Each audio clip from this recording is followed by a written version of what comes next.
Okay, we are recording. Today I am joined by Harry Shotta. Hello. Yes, what's going on, sir? All good. Good to see you, man. It's been a while, hasn't It it? has. We've just been chatting away. That I think it's Yeah. been maybe what 14, 15 years since we see each other. Yeah, man. Obviously myself and Destruction, we used to come down, sort of do the guest spots and support the American action we're bringing over to the venue, which you're still at today, man. Do you know what I'm Yeah. saying? So it's been a while since we've seen each other in person, definitely. Absolutely. I was just speaking to your mate, and I was before you jumped on the call, and I was like, "Did you?" I'm trying to think of the acts that you supported. For was it? Did you do Bambata? Yeah, Africa Bambaataa and Maceo from De La You've done Soul. Maceo as well. Did you do Mark B I, and Blade? yeah, Mark being Blade, and then I came on stage with Blade as well and done a piece with him. So yeah, That's man. right. Yeah. Yeah. Fantastic. Well, Mm. look, it's like when someone reached out and was like, "Do you want to have Harry Shot on the podcast?" I was like, "Look, this is a double hit. This is we get to talk about great records, and I get to say Yeah. hello because it's been, like I Yeah. say, it's been a long time." So, Yeah. we met. I mean, just give it a bit of backstory. We met through, I think, DJ Destruction was maybe one of the first ever 10 episodes. I think it was like episode number 8, and I think you're episode 602. So we've Right. We're down the line, man. we're down the line. But Yeah. but you made music with Ross for quite a long time, didn't you? Yeah, man. And so Yeah. I'd often sort of pop round and you'd be in the studio and so yeah, it's lovely to see you. Yeah, And man. Great to I'm see you, looking man. forward to talking tunes because I've seen your list and there's some bangers on there and I'm so Mm. used to having guests on that kind of maybe like lean more into sort of guitar music and things like that. So Mm. like yours is way more relevant to what you do. So I'm Yeah. looking forward to this chat. It's going to be Yeah, an man. I'm looking interesting forward to new it. spin for me as well. Well, Wicked. look, we kick off the playlist the same way, and that's by me asking you to tell me the song that you regard as having the greatest ever intro, please. Well, this for me is Mob Deep, Shook Ones too. I think as soon as you hear that music, that haunting music that Havoc put together, the sample he took, you're just involved, you're captivated. Then you hear Prodigy's voice, R.I.P., iconic for all the killers and $100 billers. The drums drop, and then the sample drops in, the iconic sample, man, that you obviously Eminem freestyled on in 8 Mile, which made the tune even bigger, even more epic and related to even more audiences. But I just remember that record will come in. This is a record that used to be played on the radio by people like Funkmaster Flex. We used to tune into the American stuff back in the day, and it was just like when you hear that intro, you feel like you're in Queensbridge, man. You feel like you're in New York. It transports you to that place where they're from, which is so kind of alien to where we live. But you feel like you're in their environment just through the intro before you even hear the bars that have been sampled 1,000 times now in various drum and bass songs and hip hop records and all that. You feel like you're in their environment in Queensbridge. So that for me is the greatest intro of all time, man. For me. Fantastic. And it's interesting when people come on and I ask them this question, and I think hip hop intros get overlooked so much because I I've done a one-off episode once where I interviewed myself because I just wanted to get my list out there, and Yeah. I chose Fight the Power because like for me it was like just that dialogue at the beginning, and then as soon as that drum hits, I'm it's trying to like think. Is it got a sample from a speech or something on that yeah, on the Fight yeah, Power? Right. Okay. And I remember the way it kicks in, yeah, and the it was funky just like drama and all that. Yeah. Yeah. yeah, Yeah. and it was just like and it made me then think, being the age I am, I was lucky, and also being growing up with Destruction, the gent we just spoke about, like he was exposing me to so much hip hop from Yeah. when we was like 11, 12, 13, in the kind of mid 80s, and and it's so strange just that like so much hip hop starts with just a killer fucking break, and Yeah. it's like and it's so instant. Mm. Like, is there any other, like, I think with guitar music, which I'm obviously a big fan of, there's not that many for me where the minute I can hear like 3 seconds, I want to Yeah. dance instantly. Whereas I think them hip hop breaks, you just move, you can't help it. It's so Yeah. Yeah. Yeah. Yeah. Do you know what I mean? Yeah, 100%, man. And it's like even just like this with rap intros, hip hop intros as well. You know, like you said, there's a speech on Fight the Power. Sometimes there'll be speeches. Sometimes, obviously, the music was very political, especially in the days of Public Enemy and stuff like that. So, you know, as a kid growing up, you'll be hearing, say, Martin Luther King, Malcolm X speeches, and at the time, it's not really taught in school. So you're like, Mm, who are these guys? And you start to look into it yourself, and you start to look at history through an intro of a song that you just like the beat of originally. Do you know what I'm mm. saying? And now this music's now teaching you about things that have gone on in the past, and that's the power of the music, man. And then, like you say, hip hop intros, even things like Big Daddy Kane set it off, where he just starts rapping at the beginning.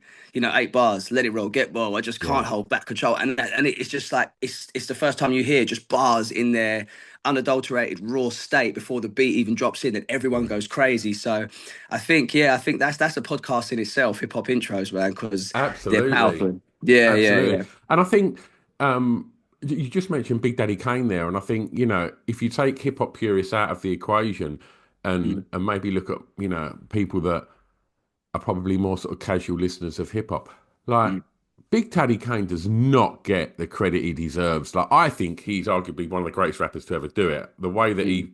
he rhymes, it just blows my mind, and he just doesn't ever seem to get mentioned outside of the hip hop purists in the same breath It's true, as man. Chuck and people like that, which is, which I think is a real shame. I think that's true. I mean, I think people like Public Enemy, they made such a cultural impact as well. Do you know what I'm saying? Whereas Yeah, like Big Daddy Kane, I think it was I think the three rappers that really for me took hip hop rapping to the whole new level, and flows and bars and what they were talking about was Big Daddy Kane with the sort of multi-syllable stuff he was doing. Obviously Rakim, because no one rapped like that before Rakim. I mean, you got to think Rakim, I think, came out in '88 or something like yeah, that. So no one was rapping like that with that sort of science. And then Cool G Rap, who took even Kane's multi-syllable style to another level. yeah, But it's like you say, in the mainstream, you won't hear those names get mentioned. But among sort of hip hop fans and hip hop followers, they just know that like those three guys really did take this whole thing, this whole bar thing to a yeah, new level, man. And Big Daddy absolutely. Kane, man, I actually saw him live at Jazz Cafe. I think it was just before lockdown, and he's still got I it, th I man. Like, think I think Pip was at that show. oh really? Yeah, he went to that show. I'm sure he said he was going up there. Yeah, yeah. That was incredible to see him at like sort of, you know, the later stage of his career. Obviously, you know, he's been around a long time. I think he came out in '88, and to see him still delivering with the same gusto, and like, you know, certain even rappers now, some rappers they get on stage and you can tell they've been smoking and drinking, and it's like they're all over the place. Whereas Kane was so on point, man. Yeah. And I think honestly, he's one of the best I've heard live in terms of sounding like he sounds on the record, man. Even to this day, literally about 5 years ago. Do you know what I mean? Okay. Well, Incredible. look, I want to sort of dive into a little bit about how your interest and love of hip hop started, and we'll kind of frame that around the next track. So I'm going to ask you now to tell me the first song you remember hearing that had a emotional impact on you, please. Yes, I mean, we was like, it goes back to the classic Essex days, man. We would be like listening to certain hip hop radio shows, and we'd be going into a record shop called Brickhouse Records, which was one of the only places I knew sort of locally to me. Even though I was in Kent, I was Gravesend. My nan lived on, I think it's called Benson Road in Grays. So, and Brickhouse Records was just magically situated at the Yeah, top, and they sold imports and all the new records that were out. So the stuff we was hearing on certain radio shows at the time, you'd go there and the guy Lloyd would have it that weekend. And I remember being sort of like, you know, sort of, I don't know what year it was, maybe second year, third year of school, and Nas was the big talk. Everyone was talking about Nas from his appearance on Main Source live at the Barbecue album, and then he did a track with MC Search, and he was just absolutely like another like what sort of what I said, what Nas and sorry not Nas, what Kane and Rakim did back in yeah, the day. He was doing it in the early '90s, man. And I went in there and I bought the album Illmatic, and I remember listening to it and thinking, this is one of the best albums I think I've heard. Am I overthinking this? Am I overhyping this? And then a record came on produced by Q-Tip called One Love, and straight away, like you say, the intro, it's like it's got people talking. It's like, where is this situated? Oh, it's in a prison.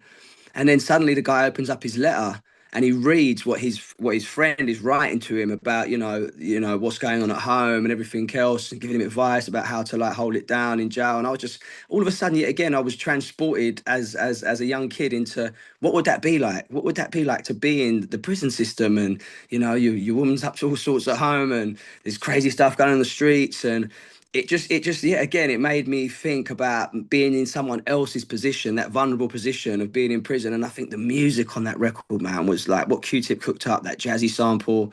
I heard the sample a little while ago. The sample's great as well. And that was one that I think was, yeah, it made me really think about, imagine if I was in that position. You know what I mean? As a 13-year-old kid, imagine. And that's what hip hop's always done for me. It's always brought me into, like, say, Queensbridge, or imagine what it would feel like to have that sort of that happen to you, or that injustice, or that inequality. You know, it brought all these kind of thoughts into my life and kind of shaped the way I think about things later on. So I would definitely say, yeah, One Love Nas was a big kind of emotional impact on me. And if you had to sort of pinpoint what the emotion was, what do you think it was? I think it was empathy, man. I think it was empathy with someone in a situation like that. Even though it was a fictional story, the way he wrote it was so descriptive and so deep that it literally made you feel like this person was opening up a letter and reading it to you and saying, "Oh, this is what my friend sent me." And that's why it was so relatable. But I think it was empathy for someone in a position where they're locked down, they can't get out, they've got no control over sort of what's going on in their life. They've just got to be on sort of alert because obviously there's a lot of crazy stuff that would be going on in the jail system in the States. And it just really made me think and really empathize with almost a fictional character that didn't exist, but it seemed like it was so real that he did exist. Do you know what I'm saying? So I would say empathy was the main emotion, man. And I think when you're young, like, even being the age I am, to be like sort of 10 years old, and all of a sudden there's films like Ghostbusters and The Breakfast Club and all of these, and this big influx of like Prince and Madonna, and Mm. everything in America just seemed more exciting and colourful and bigger. And Yeah. do you know what I mean? You sort of, I think as a kid, I think you're instantly drawn to the bigger, more interesting and stuff that isn't on your own doorstep. Do you know what I mean? Yeah, I think it was definitely like that at the time because it was exposing us to a whole different world. Yeah, And so even the films, you know what I mean? Even the sort of the hip hop films that came out like Juice and stuff like that. And even with the West Coast Boys in the Hood, it was exposing you to a whole different yeah, lifestyle. I think the time when I got excited about sort of more UK hip hop and UK rap was more when I heard people doing it in their own accents and yeah, telling their own story. Because obviously and I did it as well, when we first came out, we was copying the American slang, we rapped in an American twang and all that. It was just kind of like the natural thing to do because that's what we was really listening to. And then I heard London Posse and Demon Boys, and I was like, oh, I love this because this is something that I can relate to. They're talking in the UK slang, they're talking with the UK accent. The music even has a different feel to it because obviously they was putting a lot of reggae influence into their stuff and that kind of vibe. And that's when I sort of like started to relate to the UK stuff a bit more when we started to tell our own stories and do it in our own accents. Then it became more relatable to me than sort of UK artists rapping in American accents, which I wasn't so into up until those particular two artists. And I think, UK hip hop then went from strength to strength with, your Task Force and your Skinny Mans and then Kalashnikov and what we've got to today with it being such a big industry now. mm, UK rappers, you look at someone like Central C rapping in his own accent to his generation and talking what he talks about. And it's just gone leaps and bounds. But I definitely agree with you. Back in the day, the American thing was quite glamorous, the videos and yeah. the lifestyle and the films and everything else. And when you're sort of, sitting in Gravesend, which is quite a gloomy little town at times, as much as I love it, it does look very glamorous and something you would aspire to get to, man. Definitely. Absolutely, absolutely. I want to pick up on the sort of UK hip hop scene a little later as well. Um, I wanted to, I want to sort of ask a little bit about. I mean, you mentioned Brickhouse Records. We shouldn't sort of gloss Mm, over that. And as an artist now, like I think we live in a world where everything is very fast. Like thumbs are rapid on telephones now, and mm, we're seeing things such as TikTok and Instagram being used to market music, which it's got mm. its place, and I think it's great. That it allows DIY artists to have you know access to a huge marketplace. To get Yeah. their stuff out there.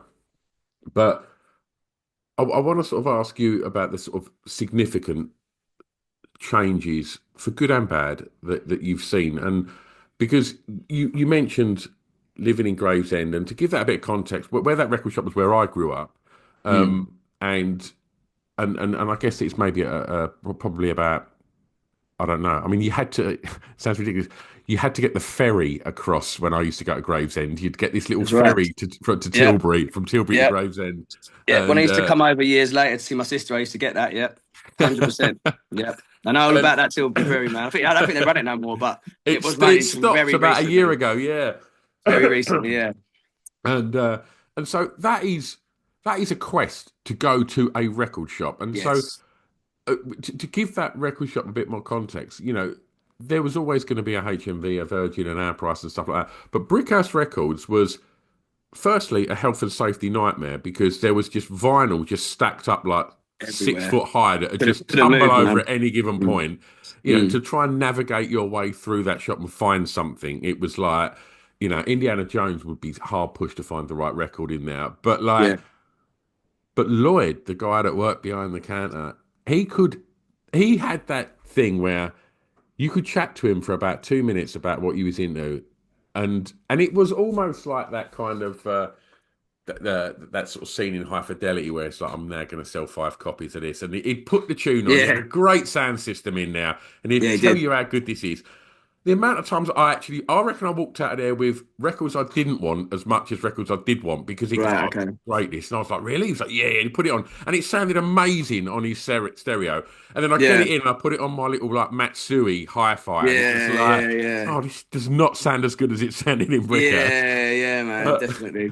but that guy was a pioneer for that scene where we lived in the surrounding areas because Of he course. knew he was the only place where you could get imported music around our neck of Right. the woods anyway. And, he was ahead of the game if you wanted to go and buy rare groove or whether it was Totally, hip man. hop or like and drum and bass and stuff. He was on point, right? It was ahead of the game, man. I mean, that age when I was going there, I was so young, I couldn't go to the certain shops that was, like there was a Groove Records, for instance, in Mm. London. There was other shops up there that I did frequent later on when I got a little bit older and I could go to London myself on the train. I mean, my mates would go, but my only way to get that music at the time was Brickhouse, and it was because my nan literally lived on the same street.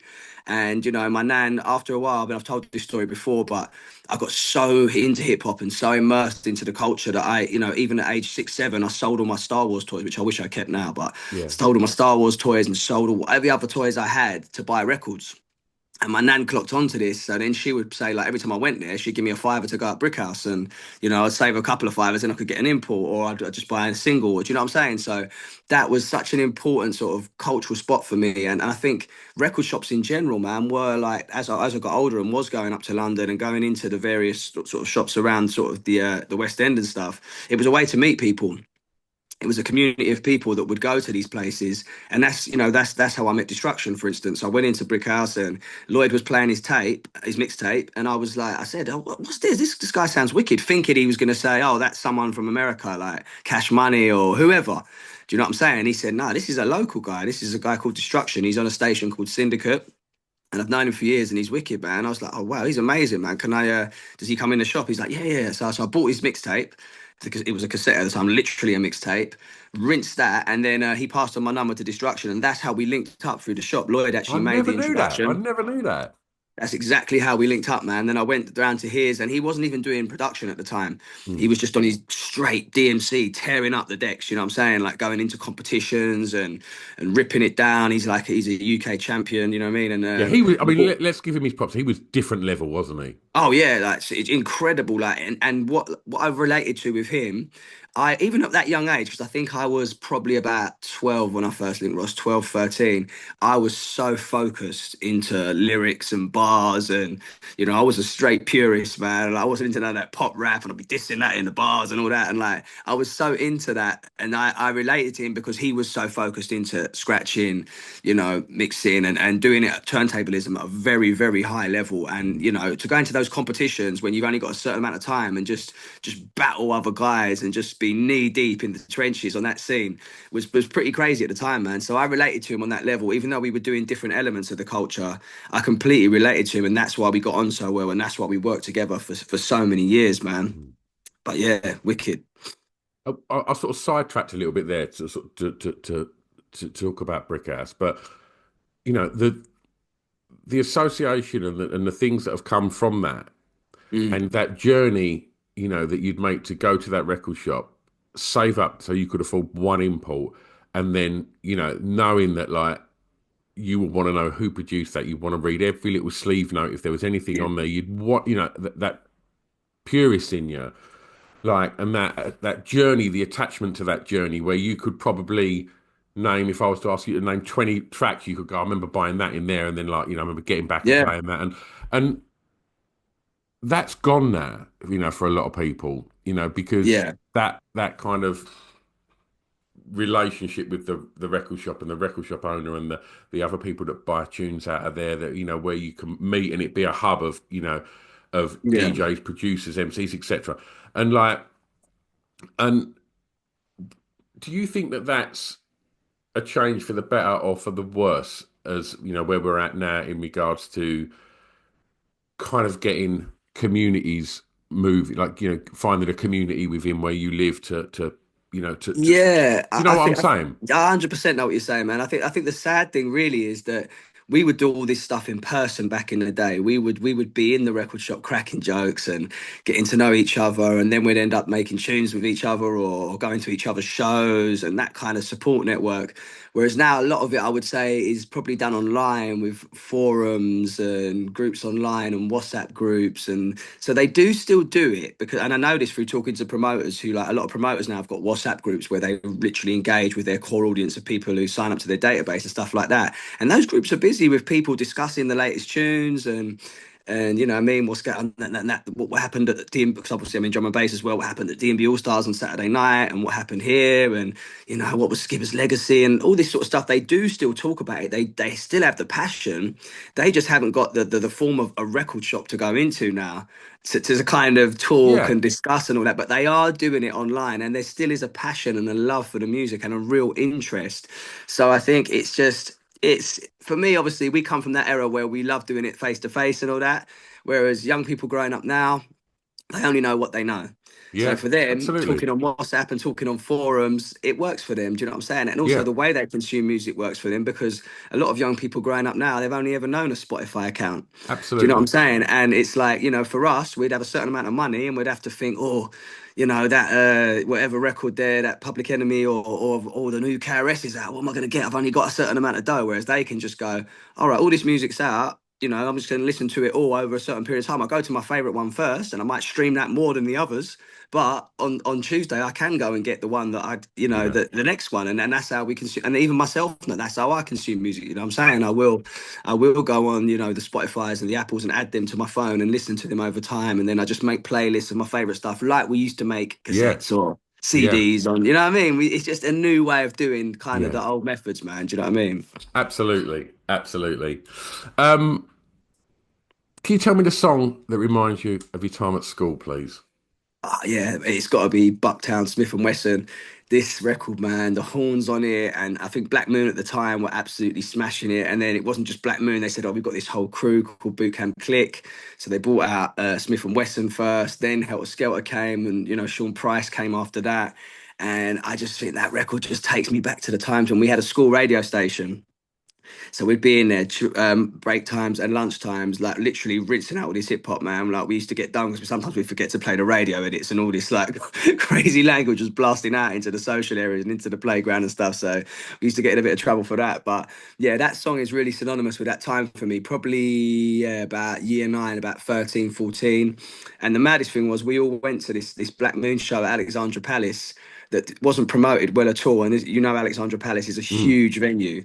So you've got Black Moon, Smith and Wesson, even Roger Troutman, R.I.P. from Zap played there, and You saw it Roger was Troutman on stage? yeah. But mate, imagine seeing it at Alexandra Palace with probably about 200 people, and you know how big that venue is. That venue's huge. We're talking, a thousand cap venue. And I saw Roger Troutman like sort of up front with this small crowd. He still did the show. Black Moon still did the show. Smith and Wesson did the show, who tune I've picked, and I was going to say I actually got to meet Tech from Smith and Wesson that night, and I used to take my opportunities back then, man, without annoying people. I used to, he was so cool that I said, "Oh, I rap, man. Can I show you just a quick verse? I don't want to annoy you, but can I show you a quick verse?" I spat him a verse, and he was like, "That's crazy." Grabbed a little sticker thing, took the sticker off the back, and wrote me a message of like support to keep doing what you're doing and all this. And years later, because of the internet, a pro of the internet and the way things work now.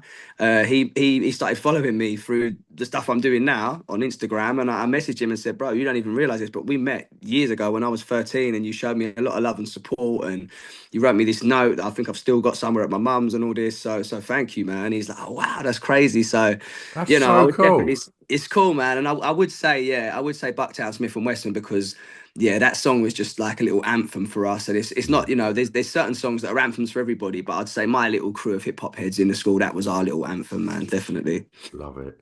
Did you enjoy school? I actually did. I actually did, man. It's a weird one for me because I moved. I was living in Aylesbury, which I talk about on the new project. Actually, a track called "It Wasn't Easy," and that wasn't such a great time for me, man. My mum and dad had split up, and I was moved up to there with my dad. And I wasn't living with my sister, so it was just me all of a sudden living with a woman who wasn't very nice in the end, a stepmom, and also like a stepbrother and a stepsister who I got on with fine. They were cool, but suddenly I was thrust into a whole new school, away from all of my friends, and I didn't like that. But even then, I made some good friends that I've connected with recently from that period. But it's when I came back to live with my mum that I really started to enjoy school, man. Like I moved back to Kent, and it was great, man. I loved school. We used to get up to a lot of pranks. We used to do a lot of sort of crazy stuff, man. Do you know what I mean? Like we nicked the school bell, for instance. So they was looking for it, and no one could find it. We used to steal the rubbers to rub stuff off the boards and stuff. We were just great, like innocent stuff, but just Yeah, crazy little yeah, pranks and stuff, man. I enjoyed school, and like I said, like I was always known as the rapper because I always rapped. So it would be even older kids when I went to secondary school. I'll be there year seven, and they'd be like year nines and tens coming up to me like, "Oh, I heard you on this Red Ninja record." Was one of the first groups I worked with. Will you do me a rap? And I was like, "Yeah, of course, man." I'd bust them a rap, and then that's how I started freestyling because people would say, "Well, I've heard that rap that you do that's the Fresh Prince record or whatever off his album, but could you rap about this?" So I'd start rapping about whatever they told me to rap about, whether it's a teacher or whether it's about, something on the news or, yeah, yeah. something funny. And that's how I kind of honed my freestyle skills in the playground because I just naturally started to try and rap about what they was asking me to rap about, man. So yeah, in a whole, I would say, school days were pretty good, man, especially the sort of latter part, definitely. Did you know what you wanted to be? I just always wanted to rap. I never really thought, oh, I want to be a rapper and make money and make a living off it. I was just like, I just want to rap, man. I just want to be the best rapper I can be. I just want to be like these guys that I listen to each and every day. I want people to talk about me like they talk about Cool G Rap and Big Daddy Kane and later on Ice Cube with his storytelling and stuff like that. And then I just want to be one of the guys on stage, and I want to be one of the people relate to. And I didn't ever think that it would actually be a career. You know what I'm saying? Until much later on, when we started to look at it, oh, it's the music business, is it? It's not just the the Yeah. music hobby. Do you know what I mean? And it's like that came a lot later for me, and I was very innocent to all that, and I was just like Mr. Keep It Real, and I've still got an element like that in me, but do you know what I'm saying? It was much later that I saw it as a business and started to look at, oh, that's how, marketing and PRS and publishing and all this stuff that came a lot later for me down the line. Do you know what I'm saying? When I became aware of that, I started to sort of study the industry a bit more. That's why I went to university and did a degree in commercial music. And I learned about contracts and some of the crazy stuff that's gone on in the industry in terms of people getting ripped off. And I learned about publishing, a lot about marketing, all that kind of stuff. So when I came out of uni, I was kind of armed up with all this knowledge about the industry as well. And that's why I It's like to help young people now. That's why I mentor some people in the drum and bass scene and try and help them out so they don't make certain mistakes and they can get to where they want to go to quicker. Because, after years of being an independent artist, I've learned so much about the music industry as well as the cultural side and the stuff we're talking about today. Do you know what I mean? I think it's so important to do what you've done and to go and go, well, look, this is what I want to work in this industry. Like, I need to know both sides of it. I need to know the business side of it. Otherwise, Yeah. it's so easy as, from someone that was also in, spent years in bands and stuff like that. Um, with Destruction, bizarrely, he Yeah, was serious he was problem, in man. Big up serious problem. and and understanding, because I think when you're creating music, you're so excited about it. You just want to Yeah. do everything out there, and you want to play to as many people as possible, and you want to just do it all the time. And it's so easy when someone dangles the smallest of carrots to go, yeah, Yeah. yeah, yeah, definitely, let's do it.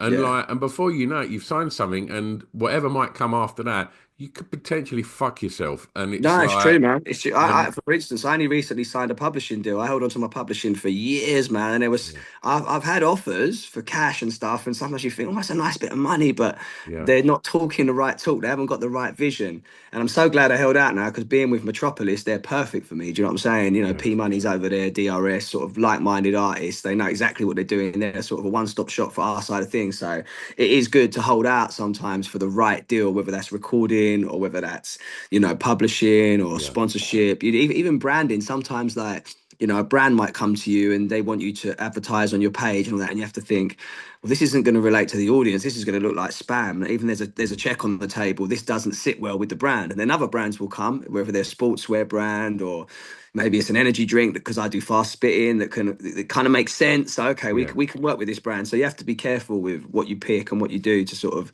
maintain a career. yeah. Some people make mistakes and they're in and out the door, man. You've seen it yourself. They come and they go. Whereas I've always, since I started to look at the business more seriously, I wanted to have a career because I love doing it so much. So how do I maintain a career? How do I Absolutely, keep in the game for so long? And that's all the things I look at, man. fantastic.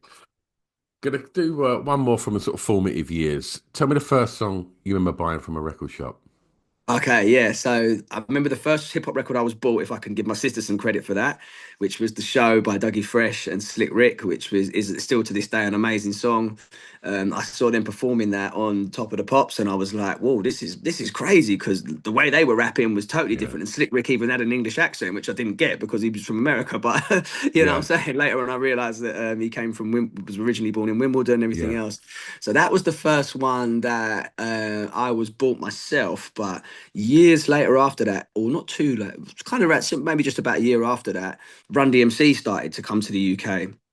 And that was like, whoa, now these guys, what I liked about them was their not just their bars, which I did love the way they were going back and forth and all of that. And Walk This Way was a massive crossover hit. But I kind of like the way they dressed as well. I like their style. I like the fact that they weren't dressing in because the rappers before you used to see, a lot of them were dressing almost like, say, like Earth, Wind and Fire, or like they'd mm, dress like a band like that. They'd be all feather coats and yeah. Sugar, I leather mean, and stuff. Sugar Hill. I mean, what did they look like? Exactly. Do you know what I Do you mean? know They what look I'm like a saying? punk band. Exactly. They kind of did dress like punk and new wave to a certain extent. And they just looked at kind of out there. Was Run DMC was like, Adidas, Kangols, black, just straight black Adidas tracksuits and stuff. So I really related to that. So They look I was so cool, man. super cool, man. And we found out later on that Jam Master Jay was the one that gave them their look because he was the Really? one that was more, yeah, he was the one that was more sort of tuned into what was going on in the streets. And that's how Yeah, everyone was dressing in Hollis, Queens, and all that. So he said, like, we're going to look like the street guys. And then we're going to go out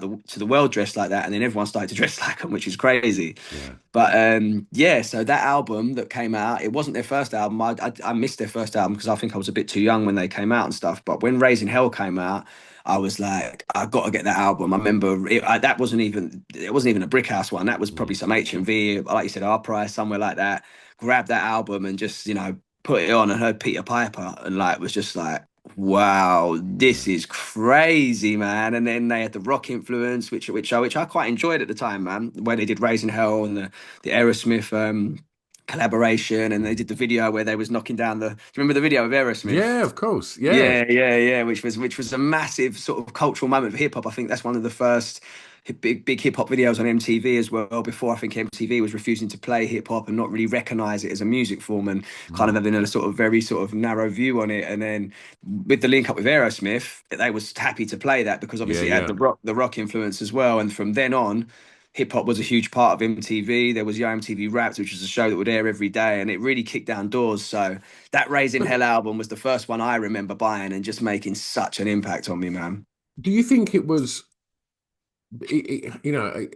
like I say, they'd refused to play hip hop, and I think MTV then was very white, Yeah, and I think perhaps not just playing around and because of the Aerosmith connection and that kind of that Aerosmith rock and roll would appeal to the American market that they were trying to go to, and then I think that probably opened the doors for because it was maybe License to Ill come out not long after that, yeah. I think the Beasties came out a little bit and after that, man. And and kicked obviously the on the doors same. open even wider Even more, man, because obviously that was the first.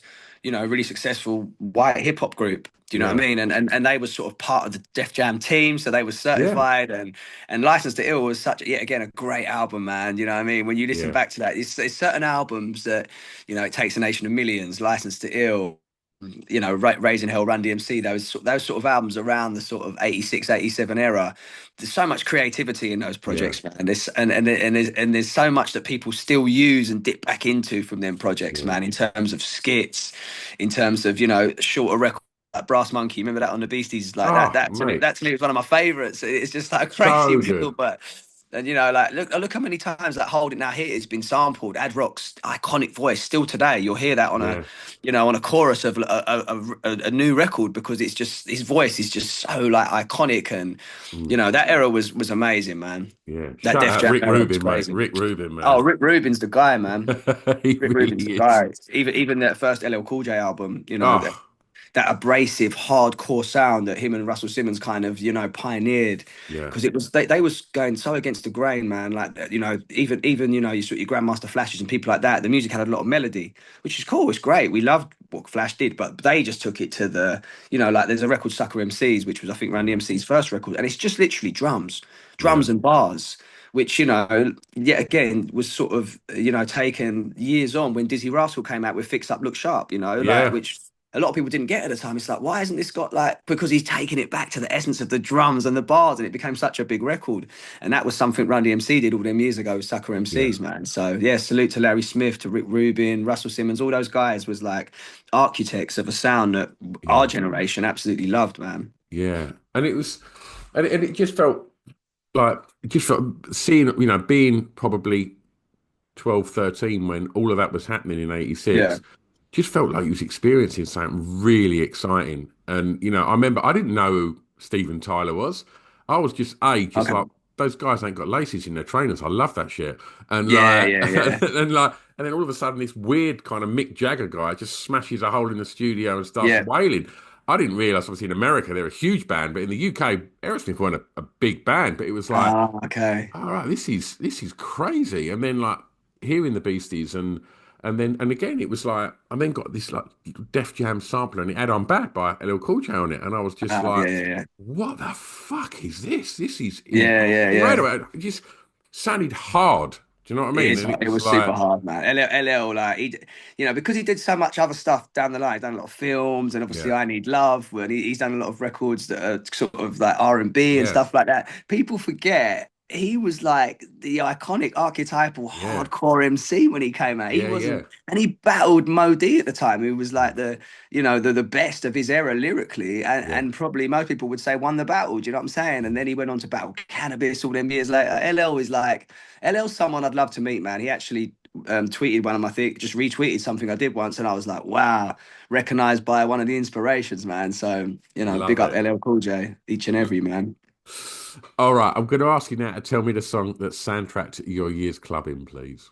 Okay, so we're definitely going to take it more up to date out of the hip hop, because This there was was a I certain, hoped we'd sort of move it into a tangent yeah, into like finding more about your because I think when we was like sort of knocking about through Ross's and stuff like that, you was pretty much pure hip hop at that point, I think, and yeah, obviously your career has moved into other genres as well, so this is a good opportunity to explore that.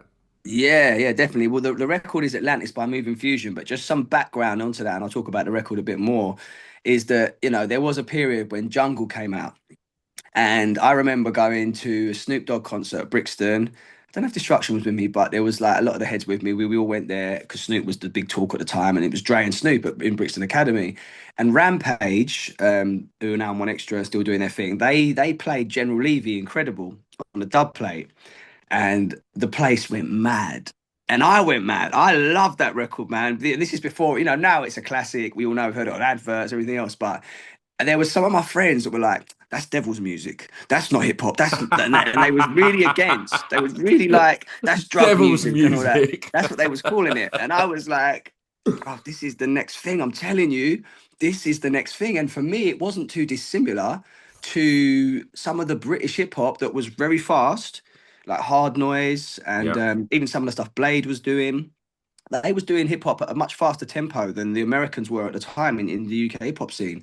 You know, like labels like Cold Sweat and stuff like that, Music of Life. So I didn't think it was too dissimilar to that. Come to later know that some of those guys actually did start making jungle Yeah. and drum and bass and that kind of thing. So I embraced that from early. I loved it from early. I started getting the tapes. I was too young to go to the raves, but I was getting the tapes of Roast and hearing not even Skibber and Shabba. Then I was hearing Moose, 5 Ragga Twins, Det, all those guys kind of chat over the tunes. And I was like, yet again, it's like when I heard London Posse and when I heard Demon Boys, I was like, this is our version. This is almost like, this is like a cousin of hip hop. Obviously, the beats are faster. It's got a rave element to it.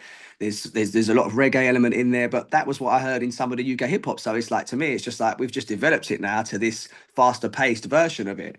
And I just love jungle from day one. Then years later, I heard Skibber and Shabba MCing, and I was like, "Whoa!" That made me want to MC to drum and bass. That made because I heard what they were doing and the technical skills of being able to spit content at that tempo and the level they were doing it at made me want to kind of spit to drum and bass. So I started writing a few drum and bass bars here and there, nothing serious. A lot of my friends were into the music, so we'd go around and do little tapes and stuff, but I never really took it seriously. And then obviously I reached a certain age, I started going to drum and bass raves, and that would be around the time I started going when I was 18, when I heard that record, Moving Fusion.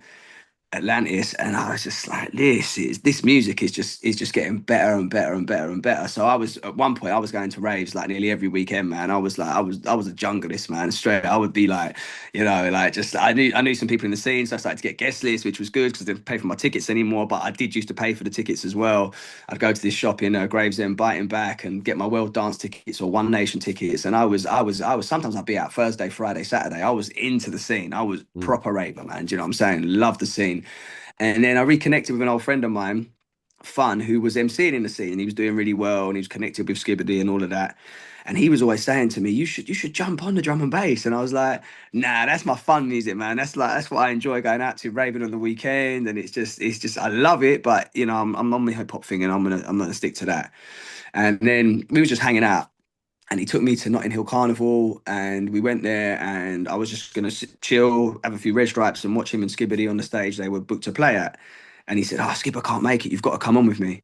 And I was like, "Oh, okay, all I right, mean, cool, that's cool, a cool." baptism of fire, right? I know exactly. In at the deep end, man. Not in.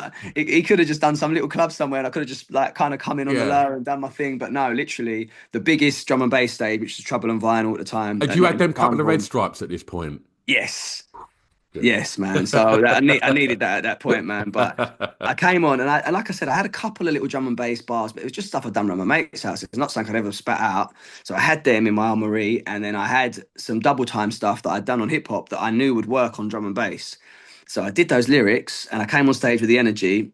The whole place went mad, and I was like, right, this means something, man. For me to be in this position, for to get that reaction, for me to love the music so much and have a passion for the music, I've got to start writing more drum and bass bars. So that's what I did. I started writing more drum and bass. I started linking up with Fun a lot more. I would be going out to everywhere he was playing. He'd take me and he'd say to the promoter, right, this is the young guy, Harry Shotta, we're working with. Are you cool if he gets on for the last 15, 20 minutes of the set with me? A lot of promoters said yes. Some said no, which was fine. But I literally went up and down the country with him probably for about almost nearly a year, I'd say, doing that, not getting paid, just going out there, getting my name out there. And then I started through that live work, which is such an old school traditional way of doing it. I started to get a buzz, and then promoters started to come to me, and then an agency came to me and they signed me up, and I started doing my first shows for £150, and then it went to £300. Then suddenly I won the drum and bass newcomer award, and suddenly I was like, whoa, I'm a kind of a force in this scene now, And we had the group at the time, which was me, Skibber Fun, and Rough Stuff. It was called Uncontrollables, and that became a massive thing in the scene.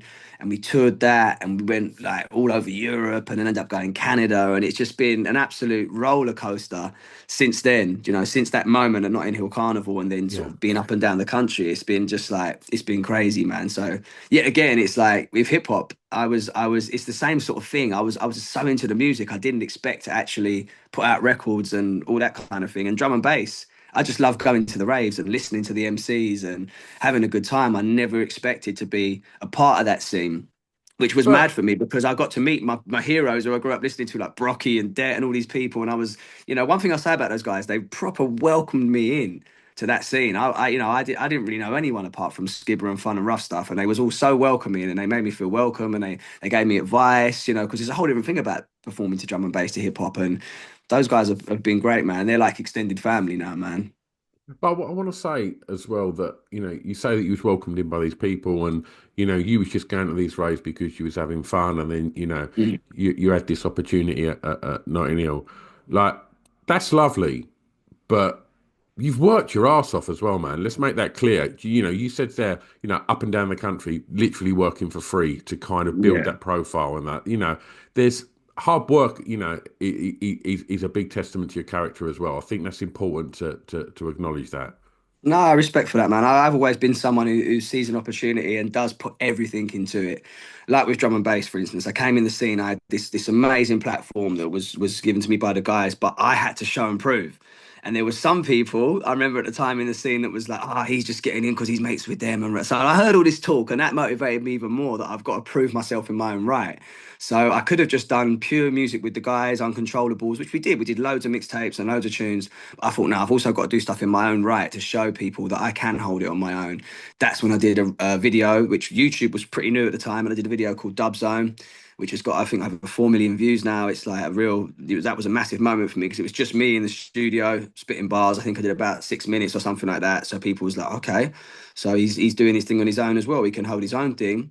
Another thing I noticed was that a lot of the CD packs that were coming out of the recordings I was doing live, the mics weren't great. So I thought, right, how do I sort of, get around that? I go and do my own mixtapes, hire out studio time. I go there, I write new bars, and then the ravers, the supporters, they listening to this all week. They come to the club and then they know the lyrics.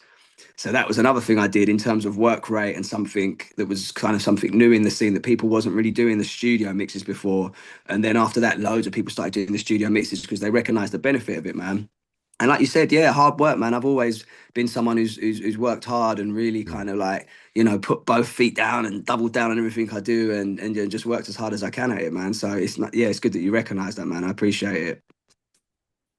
Tell me your favourite song from an artist from your home county, please.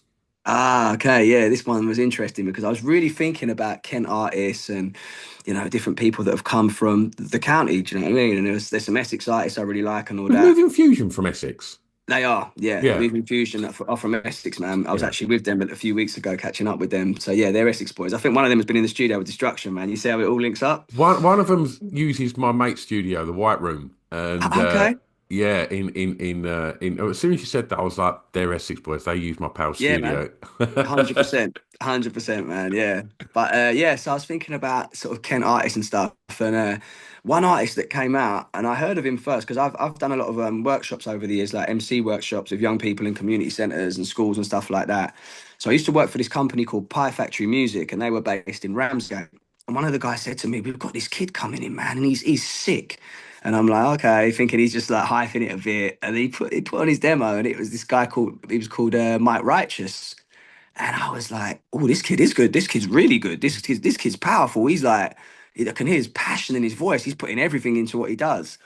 And then Mike just kept working and working, penning stuff and doing stuff. And then we ended up probably about 2 to 3 years later after I heard that demo, me, him, and Skibbity on Semtex's show live. And Sem brought us all on because he had a lot of love for all three of us, and he also knew we could do the fast spitting. So we did a thing called, I think, Too Fast Too Furious. It was the name of the show, and that's where me and Mike went back to back with Skibber as well. And I was like, this guy's crazy, man. I've huge ratings for Mike Righteous, man, and proud as well that someone, he's a Margate guy, but he's still Kent. It's that it's about an hour Yeah, from me, but it's someone from the manor who's absolutely smashing it, man. So I was really proud of him. And then when I heard Yob Culture, which was I think his first mixtape. It's actually the outro, but it's a song. It's called outro, but to me, it's a song. It's beautiful, beautiful lyrics, the beat, everything about it. I think Red Skull produced it. That track for me is like Mike Righteous in his flowing form, absolutely smashing it. So yeah, that's probably my favorite record that I go back to now. Even though that's probably like 10 years old, that mixtape, I still play that record, man, because the intensity, the passion, the flows, everything he brought to that record, it's just like, Mike, salute, pat on the back for that one, mate. You know what I mean? love it, 100%. love it. This is your last track, and this is where you get to be a tastemaker and an influencer, as the kids call it. And I'm going to ask you to tell me a song that you think many people may not know that you would like them to hear, please? Okay, that is definitely Rhymes Like Dimes by MF Doom. MF Doom was an artist that when he first came out, I kind of missed it. I kind of slept on MF Doom, man. Do you know what I'm saying? Because it was very niche at the time. You know what I mean? And years later, he passed, and I heard all these great artists talking about what an influence he was on them. People like Just Blaze and other people in the scene. And I was like, you know what? I need to go back and listen to his catalog. And I do that a lot with artists now. I go back and listen to their whole catalog, especially if people I've missed certain albums and stuff like that.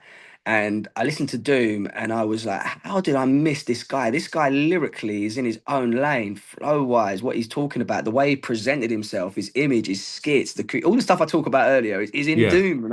And I missed it at the time for whatever reason. Maybe I was too busy in the raves, man, having a good time. But yeah, I remember hearing it. And Rhymes Like Dimes was a record that, the sample, the way he rapped on it, everything else was just like masterful to me. So that's another record that just gets regular spins, man. Regular spins from me. Always on the playlist. Always if I'm doing a little story on Instagram, yeah, put the Rhymes Like Diamond instrumental up. And it's not a song that I hear much. So that would be one that I would say to people, go and check that out. Listen to it, take in this guy, and if you're feeling it, go and listen to more of his catalog because the guy's incredible, man. And I think we need to do that as well. Like with certain artists, there's some artists that, like you said earlier, get spoken about a lot, which is great. We'll always talk about your NWAs, your Snoops, Ice Cubes, and stuff like that. But sometimes there's these guys that don't get mentioned as much, that have got incredible projects, have brought a lot to the table, and have brought a lot of the stuff that other people have built upon and made yeah, yeah, careers off. And I think MF Doom is definitely one of them, man. I think he's one of the first people to keep his identity secret and wear yeah. a mask. Whereas now you get a lot of artists doing that, especially in sort of the mainstream stuff. And he's one of the first people to do that. So huge ratings for that guy. And obviously he's not here in the physical Yeah. anymore as well. So RIP, man. But yeah, he's an incredible artist, man. Well, we make it nice and easy for people to go and check that tune out and the other tunes that we've spoken about today, because we put together a little Spotify playlist with the records that we've spoken about, so people can go and explore that. Now, Wicked, look, man. we spoke about so many other people's music and what they're up to. What are you up to? Yeah, yeah, hey, yeah. Well, so 2025, man, is a big year for me. It's a landmark year. After so many years of touring and doing records and mixtapes and all this stuff, I'll break down why we're at where we're at. Unfortunately and very sadly, man, 3 years ago, just recently to this day, like Skibbity passed away, and that's someone who was a huge part of my career, someone who was always in my corner, someone who I'd worked with for I linked up with him probably around 2001. And from that day onwards, we never stopped working together. We'd be in the studio in Neasden doing stuff. When Cannabis came over, me and him spent a whole week working with Cannabis on stuff. We did Uncontrollables together. We did SASS together. We done just Harry Shotta and Skibbity stuff together. We did a lot together. There wouldn't be a week go by where we wouldn't talk on the phone. So when he went, that was a huge loss for me. Like, in the music, but way beyond that as a family friend. You know what I'm saying? So I had to take a bit of time out and really reevaluate what was going on, especially musically, and and on a personal level as well, man. It was such a shock that it really hit home. So after a lot of sort of thinking and talking about stuff, and even delving into myself and spirituality and a lot of things that I didn't even think about before, just thinking on a deeper level about life and things like that. I started to think, after time, as well as after I dealt with a lot of personal stuff, I started to think about, where do I want to go musically? Because music is just something I do. It's like, it's just habit. I've grown up doing music. Even though I miss my brother so much, I'm not going to stop doing music because it's my outlet, it's my expression, it's how I get things out of the system, it's therapy to me. So what am I going to do musically now? And I didn't feel like making music that was sort of like music for the dance floor or anything like that. I felt like, really expressing myself and going back to my roots. And I was toying with this idea of sort of making my ultimate hip hop album, really going back to where it all came from. And I've been doing that for years. People keep saying to me everywhere, I go, oh, you need to make your hip hop album, man. We love all your old stuff. And they mention the stuff with Destruction. They mention Yeah. other projects I've done over the year. And I've been so busy with touring and doing other stuff that I never sat down and actually made that project. And when Skipper passed, I was thinking about, I need to make that album because we no one knows how long we're here for. We don't know, and I need to leave that particular body of work behind for my son and for for the fans and for all the supporters over the years and for people like you I've met on the journey and so many other people in the industry that have asked me to do this album. And it just so happens that around that time when I'm thinking like this and I'm kind of thinking about it and toying with it and going over the ideas, that Flip Tricks from High Focus Records hits me up and says, "Oh, can you come and play at our Christmas party? This is like the exact same time I'm thinking about it." So I'm like, "Yeah, cool, man. And what do you want me to do a hip hop set? Because obviously High Focus are known as hip hop." And he goes, "No, we'd rather a drum and bass set because we want it to kind of end the night." So I was like, okay. But then I went to the studio, my friend Iron Lung, and we built a show that was like hip hop intros going into drum and bass. So at least it had that hip hop element in Yeah. there. And after the show, I spoke to Flip Tricks. It went off. The High Focus crowd loved it. They had a real synergy with the drum and bass as well as the hip hop. Skinny Man jumped on Leaf Dog. It was brilliant. The night was great. So on the Monday, I thought this album. I focused in on this album, and I was like, what better label for this album than High Focus? I'm a huge fan of them as a label. Some of the music they brought out over the years has been like really affected me emotionally deeply, and influenced me and inspired me. So what better label for this project that I've got in mind? So I ran Flip Tricks, went through the idea. He was like, wow, really? I was like, yeah, man, I want to do an album with you, and I want it to be, my most personal body of work so far. I want to return to my roots. I want to make my ultimate hip hop album, but with the influences of drum and bass and grime and all the stuff I've grown up listening to. And he goes, yeah, well, let me talk to the team. He got back to me and we said, right, full on, let's do it, man. Let's do this album. And that album has now become The Odyssey, which is dropping April. And I'm super proud of this body of work, man. It's a 21 track album. So going back to what you said about work rate, we've really put in the work. I locked in with some of the classic High Focus producers like Leaf Dog, and we got Flip Tricks on the album. We got some incredible guests on the album, and it's just like I feel like I've done it now. I feel like I've got that album out of my system, and where am I going to go next musically now is really exciting. But for me, this album was something that had to be made. It's like it is for me is my ultimate body of work. It's my favorite project I've ever done. I'm not just saying that because it's the new project. It is my favorite actual album I've ever made in terms of mixtapes and everything else. And it is called Odyssey, and I'm super proud to get it out there, man, and super happy for people to hear it. Oh, that's fantastic, mate. Absolutely Mm. fantastic. Um, if people want to find out more about when it drops and anything that's going to be going on around it, any appearances, shows, etc., where's the best place to keep up to speed with Harry Shotta? Yeah, just in general, Instagram's a really good one for me. The real Harry Shotta. I went on there and someone had taken the Harry Shotta name. Can you believe No. it? So I had to be. I'm still to this day the real Harry Shotta on Instagram. Obviously, Facebook, the official fan page, and also X as well. I'm on there. But Instagram for me, I've really found a good groove on there in terms of interacting with fans and putting out material and getting content out there. You can check all the High Focus stuff as well. Obviously, they're really great in what they do on the socials and everything else. So yeah, I mean, we're constantly releasing music. We've dropped 2 singles already this year. We've had such a great reaction, which is great to see. When you create a body of music and you put the work out there and people love it, that's great. People relating to it lyrically and musically and all that. So yeah, check out those social sites, check out the High Focus stuff, and you'll see what's going on, man. Because there is a lot going on. There's a lot of visuals. We've got like 5 or 6 singles. We've got the album project. We've been shooting crazy videos, a lot of videos for all the stuff as well. So yeah, there'll be a lot going on for people to tap into, man. Wonderful. Well, look, when we drop this, if it's cool with you, we'll tag you in everything. So if people aren't following you already, we make it nice and easy for them to do that. Appreciate that, man. Always, 100%.